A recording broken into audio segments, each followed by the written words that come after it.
Bonjour à tous et bienvenue à Catch Club. On se retrouve pour les résultats de NXT TakeOver Stand and Deliver nuit 1 et nuit 2. Donc dans cette vidéo, je vais vous donner les résultats rapides de NXT TakeOver et on va également essayer d'imaginer ce qui pourrait se passer lors des prochaines semaines du côté de NXT. Et déjà la première remarque que je peux faire, c'est que je vais pas passer énormément de temps sur le contenu des matchs parce que comme d'habitude pour les NXT TakeOver, tous les matchs étaient très bons, voire excellents. Et ça a démarré lors de la nuit 1 avec Pete Dunne contre Kushida. Pete Dunne a réussi à briser les doigts de son adversaire comme il aime le faire, et ensuite il a enchaîné avec le Bitter End pour la victoire. Et deux petites remarques concernant les styles de Pete Dunne et Kushida. La première remarque que je répète depuis des années, c'est que pour moi, Pete Dunne doit changer de tenue, car ce singlet en fait pour moi ne lui va pas, et je pense qu'une autre tenue, peut-être un pantalon par exemple, pourrait lui aller beaucoup mieux. Et à côté de ça, on a un Kushida qui a encore la tenue de sa gimmick de Retour vers le futur, mais à côté de ça, il n'y a plus aucun rappel par rapport à Retour vers le futur, donc on sent un Kushida qui est un petit peu perdu, qui est entre deux gimmicks,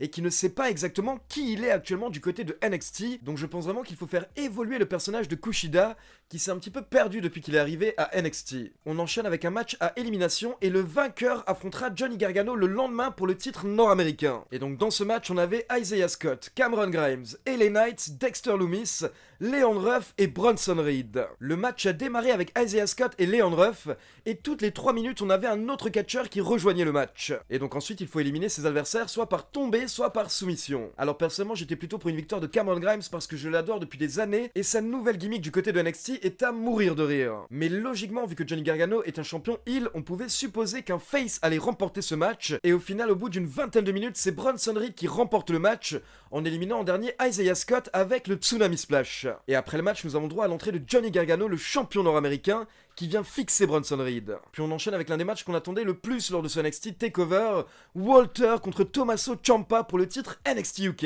Et petit détail à souligner car vous étiez nombreux à en parler sur Twitter, Tommaso Ciampa s'est rasé la tête. Et derrière, on a eu exactement ce qu'on attendait. On a eu un combat, on a eu une guerre, on a eu quelque chose de très intense, de très stiff, de très violent et de très impressionnant comme à chaque fois qu'on a Walter dans le ring. Personnellement, depuis plusieurs années, je pense que Walter est l'un des top 5 catcheurs que je préfère regarder de toute la planète. Parce que quand vous regardez ces matchs, vous avez l'impression de voir un vrai combat, un vrai combattant, quelqu'un qui n'est pas là pour le public, mais il est là pour le catch, et il est simplement là pour détruire son adversaire et prouver qu'il est le meilleur. D'ailleurs, lors du match, on a eu le droit à un petit chant This is awesome de la part du public, car pour info, lors de NXT TakeOver nuit 1 et nuit 2, on a eu le droit à un mini public au sein du Capitol Wrestling Center. Il y avait en effet un peu plus d'une centaine de fans qui étaient présents dans la salle, donc forcément ça a apporté quelque chose. Et au final, au bout d'environ 17 minutes, Walter a terminé le travail avec une Half Nelson suplex, puis un chop, un Atemi, pour la victoire. Donc Walter conserve le titre NXT UK et ça fait maintenant plus de 2 ans qu'il est champion. Et après le match, Walter va célébrer sur la rampe avec le reste de Imperium. Puis on enchaîne avec MSK, donc Nash Carter et Wesley contre Legado del Fantasma, Joaquin Wilde et Raúl Mendoza contre les Grizzled Young Vets, Zack Gibson et James Drake. Et ce match est pour les titres par équipe de NXT qui sont actuellement vacants suite à la blessure de Danny Burch. En gros, c'est un énorme spot fest, ça veut dire qu'on a enchaîné les spots, les catcheurs ont essayé d'envoyer tout ce qu'ils pouvaient, ils ne vendaient pas énormément, il n'y avait pas énormément de psychologie, le but c'était d'en envoyer plein les yeux. Donc pendant 15 minutes ça sautait dans tous les sens, on enchaînait les bumps, et il y avait de l'action non-stop. Et au final ce sont les membres de MSK qui ont porté leur finisher sur Zack Gibson pour la victoire, donc MSK nouveau champion par équipe NXT, quelques semaines après avoir remporté le Dusty Rhodes Tag Team Classic. On peut dire que les deux catcheurs reçoivent un énorme push depuis leur début du côté de NXT. Puis on passe au main event de la nuit 1, Yoshirai contre Raquel Gonzalez pour le titre féminin de NXT. Et je pense qu'il est important de souligner à quel point Raquel Gonzalez était à l'aise lors du main event, elle qui était encore une rookie il y a quelques mois du côté de NXT. Et au final, au bout d'environ 13 minutes, Raquel Gonzalez porte une sorte d'énorme Orinagi sur Yoshirai pour la victoire. Donc Raquel Gonzalez, nouvelle championne NXT, alors qu'il y a quelques mois c'était la garde du corps de Dakota Kai, maintenant c'est la catcheuse la plus importante du roster, et honnêtement elle a totalement l'air à sa place. Raquel Gonzalez a l'air vraiment très forte, elle a l'air très dominante, très impressionnante. Et du coup maintenant forcément tout le monde se demande si Yoshirai va passer dans le roster principal après WrestleMania. On enchaîne avec la nuit 2 de NXT TakeOver Stand and Deliver, et on démarre avec un ladder match, un match de l'échelle pour déterminer qui est le champion Cruiserweight incontesté. incontesté. Car comme vous le savez à la base, Jordan Devlin était le champion Cruiserweight, mais suite à la pandémie, il était bloqué au Royaume-Uni, et du coup on a eu le droit à un champion intérim, qui est Santos Escobar. Donc au début du match, les deux ceintures sont accrochées au-dessus du ring, et pour remporter le match, il faut décrocher les deux ceintures. Et comme je l'ai précisé hier soir sur Twitter, honnêtement, un bon vieux ladder match de temps en temps, ça fait plaisir, ça passe bien, surtout que hier soir il était bien violent, on a eu le droit à plusieurs très gros bumps. Et d'ailleurs pour les nouveaux qui découvrent peut-être un petit peu le milieu du catch, je pense que hier soir vous avez tous remarqué lors de ce match que quand les catcheurs montent tout en haut de l'échelle, les arbitres tiennent l'échelle en bas pour être sûr que les catcheurs ne tombent pas. Habituellement dans le roster principal, les caméramans font en sorte de ne pas montrer que les arbitres tiennent les échelles, mais hier soir on a clairement pu s'en rendre compte lors de NXT. Et donc après 18 minutes totalement folles, les deux catcheurs sont en haut d'une échelle et là Santos Escobar met un coup de tête à Jordan Devlin qui tombe à travers une autre échelle qui était en bas du ring. Donc Jordan Devlin se désintègre à travers une échelle et derrière on a Santos Escobar qui décroche les titres. Donc Santos Escobar, nouveau champion incontesté Cruiserweight.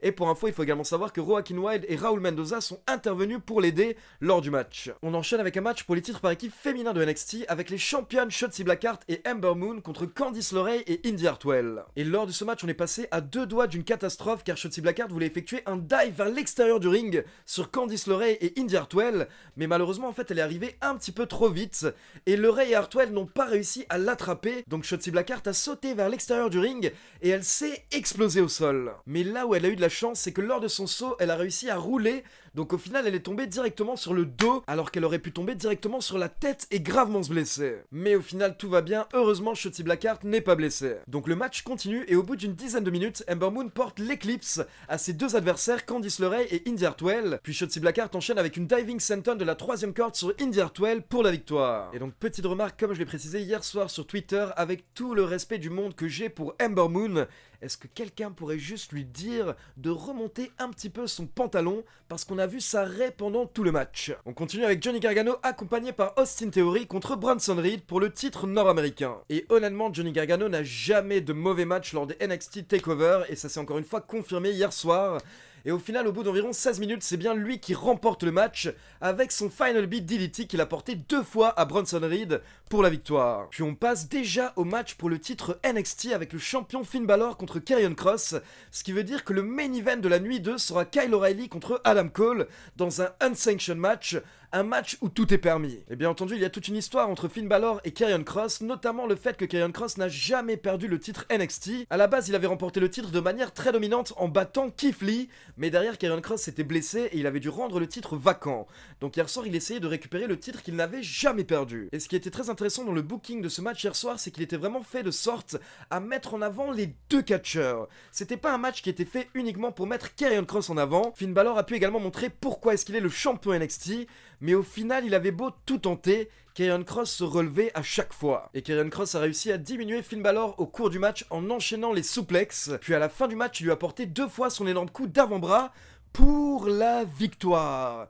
Donc Karrion Kross, nouveau champion NXT, et Karrion Kross récupère son titre. Et franchement, Karrion Kross a une bonne gueule, il a une bonne gimmick, c'est un bon catcheur, donc j'ai hâte de voir son règne en tant que champion NXT. Et à côté de ça, bravo à Finn Balor qui s'est relancé du côté de NXT ces derniers mois, et qui a été un excellent champion qui nous a toujours sorti d'énormes main events. Par contre, maintenant, selon moi, il ne reste plus grand chose à accomplir pour Finn Balor du côté de NXT. Je le vois bien, pourquoi pas reprendre sa rivalité avec Walter, la rivalité qui avait été interrompue par la pandémie, mais derrière il faudrait que Finn Balor repasse dans le roster principal à un moment donné. Ensuite nous avons droit à une petite vidéo qui nous hype les débuts de Frankie Monet mardi prochain lors de NXT.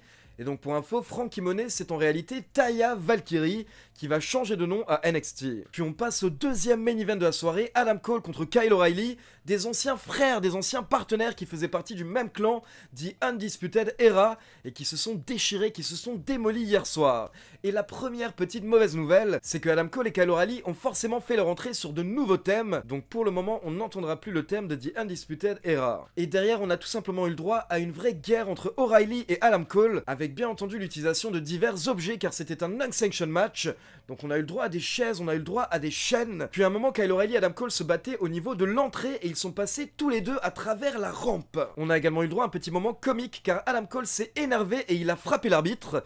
Puis derrière, Adam Cole a porté son finisher, le Panama Sunrise sur Kyle O'Reilly. Et là, il a effectué le tombé, il a couvert Kyle O'Reilly. Mais forcément Adam, tu viens de frapper l'arbitre, donc du coup il est KO. Donc Adam Cole se retourne, il cherche l'arbitre, mais l'arbitre est au sol, et Adam Cole avait limite l'air étonné. On a également eu le droit à un petit peu d'innovation hier soir, ou en tout cas des choses qu'on voit peu habituellement du côté de la WWE, notamment avec l'utilisation de la chaîne lors du match. Et à la fin du match, alors que les deux catcheurs sont dans le coin et que Adam Cole est en train de prendre l'avantage, d'un coup Kyle O'Reilly lui porte un low blow. Puis Kyle O'Reilly place la chaîne autour de son genou, il monte sur les cordes, et il porte un coup de genou avec la chaîne sur le dos et sur la nuque de Adam Cole. Adam Cole qui vend ça en ayant des sortes de convulsions. Et derrière, Kyle O'Reilly porte le tombé pour la victoire. Donc Kyle O'Reilly qui bat son ancien leader, mais il bat également un ancien champion NXT. C'est une énorme victoire pour Kyle O'Reilly. Et à la fin du show, on a Adam Cole qui est en train de vendre ses blessures dans le ring, et des médecins qui viennent s'occuper de Adam Cole. Mais pour info, il faut savoir qu'il va bien. Bien entendu, les deux catcheurs sont très amochés après le match, mais il n'y a pas eu de blessures graves et Adam Cole n'avait pas réellement des convulsions à la fin du match. Et Triple H a précisé en conférence de presse après NXT TakeOver qu'apparemment il n'y a aucune blessure grave, la plupart des catcheurs s'en sont bien sortis. Maintenant, moi pour terminer, j'aimerais juste faire une petite remarque par rapport au roster actuel de NXT. Et pour info, on va en parler également dans l'épisode de la cloche qui va sortir aujourd'hui sur l'univers d'Ajus avec Christophe Ajus. En fait, pour moi, après WrestleMania, il faut qu'il y ait une énorme vague de catcheurs de NXT qui doivent passer dans le roster principal, notamment Adam Cole, Kyle O'Reilly, Roderick Strong, Bobby Fish, donc les 4 membres de The Undisputed Era, mais également Tommaso Ciampa et Johnny Gargano, Finn Balor et pourquoi pas Pete Dunne. Car ces catcheurs sont maintenant à NXT ou à NXT UK depuis de nombreuses années, et il est temps pour eux de prouver ce qu'ils valent, mais dans le roster principal. Et donc je vais ajouter quelques petites précisions parce que je vois déjà vos messages dans les commentaires.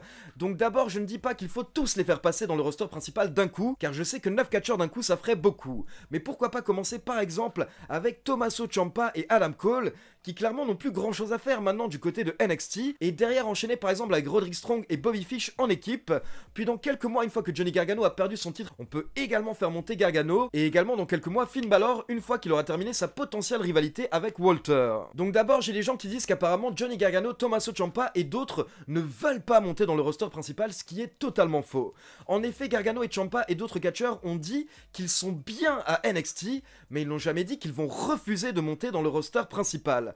À côté de ça, il faut également comprendre que les catcheurs n'ont pas le choix en fait. On ne leur demande pas s'ils veulent monter à Raw ou à SmackDown. En gros, au bout d'un moment, on leur dit maintenant, tu es transféré du côté de Raw ou de SmackDown et t'as pas ton mot à dire, t'es un employé. Deuxièmement, je tiens à rappeler pour toutes les personnes qui me disent que ces catcheurs doivent rester à NXT, que NXT à la base c'est une phase de transition.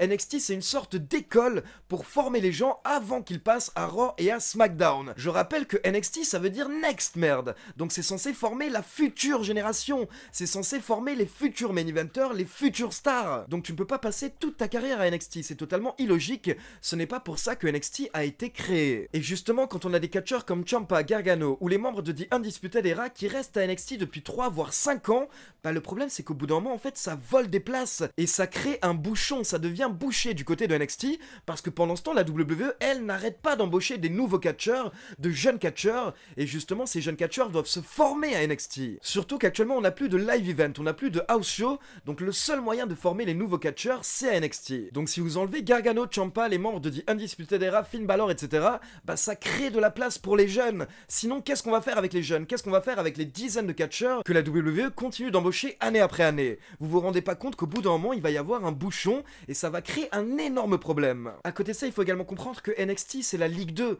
Vous avez une meilleure visibilité dans le roster principal à Raw et à SmackDown, et vous avez également un meilleur salaire à Raw et à SmackDown. En moyenne, les salaires du côté de NXT, les salaires annuels sont de 100 à 200 000 $ par année, alors que dans le roster principal, on parle plutôt de minimum 300-400 000 $, et ça peut rapidement monter à 600-700 000 $, voire même 1 million de dollars par an pour des grandes stars. Et comme Randy Orton l'a expliqué plusieurs fois ces dernières semaines, il faut comprendre que le but des catcheurs, c'est pas simplement de faire de bons matchs à NXT. Le but d'un catcheur, c'est de gagner sa vie et d'être payé le mieux possible, sachant qu'un catcheur ne va pas catcher pendant 30 ans ou 40 ans. Comme vous le savez, les carrières des catcheurs sont plutôt courtes, donc Randy Orton a répété aux catcheurs de NXT qu'ils doivent essayer d'empocher un maximum tant qu'ils le peuvent, sinon qu'est-ce qu'ils vont faire. Une fois qu'ils vont prendre leur retraite, ils vont se retrouver à devoir devenir caissiers ou travailler dans des magasins après avoir été une star. Et à côté de ça, pour toutes les personnes qui disent que les Gargano, Ciampa, etc. vont être mal utilisés dans le roster principal, mais vous n'en savez rien, vous ne pouvez pas le savoir, vous ne lisez pas l'avenir, les gars. Alors certes, bien entendu, il y a des cas comme Ricochet, Aleister Black, etc. où ça ne s'est pas forcément bien passé, mais il ne faut pas en faire une généralité. Il y a énormément de catcheurs de NXT pour qui ça marche très bien actuellement du côté du roster principal. Seth Rollins c'est une star et il vient de NXT, Big E est le champion intercontinental et il vient de NXT, Rhea Ripley va être dans l'un des main events de WrestleMania et elle vient de NXT, Bianca Belair vient de remporter le Royal Rumble, Riddle est actuellement le champion des États-Unis et je pourrais continuer comme ça avec des dizaines d'exemples. Alors certes, parfois il y en a certains pour qui ça ne marche pas, mais il y en a également beaucoup pour qui ça marche, donc c'est compliqué de dire que ces catcheurs ne vont pas réussir dans le roster principal avant même de tenter leur chance. Il faut d'abord qu'ils tentent, et derrière on verra si ça marche ou pas. C'est sûr que ça marchera pas pour tout le monde, ils vont pas tous devenir des champions du monde, mais à mon avis il y en a au moins quelques-uns qui peuvent percer dans le roster principal. Donc voilà, c'est tout pour la review de NXT TakeOver Nuit 1 et Nuit 2. Maintenant comme d'habitude c'est à vous, n'hésitez pas à me laisser vos avis dans les commentaires, et comme d'habitude n'oubliez pas de liker la vidéo, de vous abonner à la chaîne et de cliquer sur la petite cloche pour être informé de la sortie des prochaines vidéos. Ciao tout le monde!